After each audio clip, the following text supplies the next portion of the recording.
Brigade parade গ্রাউন্ডে কলকাতার ISKCON মন্দিরে জগন্নাথ দেবের মাসি বাড়িতে দর্শন এবং আরতি দেখলেন মুখ্যমন্ত্রী মমতা বন্দ্যোপাধ্যায়। সঙ্গে কলকাতার পুলিশ কমিশনার মনোজ কুমার ভার্মা, তিনিও জগন্নাথ দেবের আরতি করলেন। মুখ্যমন্ত্রী মমতা বন্দ্যোপাধ্যায় বলেন, আমি সোজা রথে আসতে পারিনি, দীঘায় ছিলাম বলে।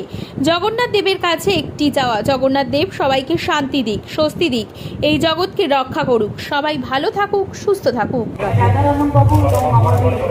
কলকাতা পুলিশ কমিশনার মনোজ ভার্মা সহ আমাদের এখানে সমস্ত আমাদের জগন্নাথ দেবের ভক্তরা যারা ইস্কনের সাথে যুক্ত আছে এবং সমগ্র ভক্তবৃন্দ যারা এসছেন, আগেও এসছেন, আজকেও এসছেন, সোজা রথেও এসছেন, উল্টো রথেও আসবেন, সবাইকে অনেক অনেক শুভনন্দন জানাচ্ছি। আমিও সোজা রথে আসতে পারিনি বলে, কারণ আমি যেহেতু প্রথম আমাদের রথযাত্রা হচ্ছে জগন্নাথ ধামে দীঘায়, তাই সেখানে আমরা ছিলাম বলে আসতে পারিনি বলেই আজকে আমার এখানে দর্শন করতে আসা।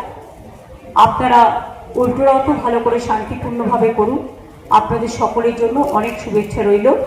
জগন্নাথ দেবের কাছে আমাদের একটাই কথা, তার মন্ত্র অনুযায়ী ওম নীলাচল নিবাসায় নিত্যায় পরমন্তনে বলভদ্র সুভদ্রাভং জগন্নাথায় তে নমঃ।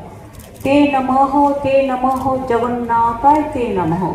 জগন্নাথ দেব জগতের পিতা, সবাইকে শান্তি দিক, স্বস্তি দিক, শক্তি দিক, ভক্তি দিক, বিপদ থেকে মুক্তি দিক, সংকট থেকে রক্ষা করুন, এই জগৎকে ধারণ করুন।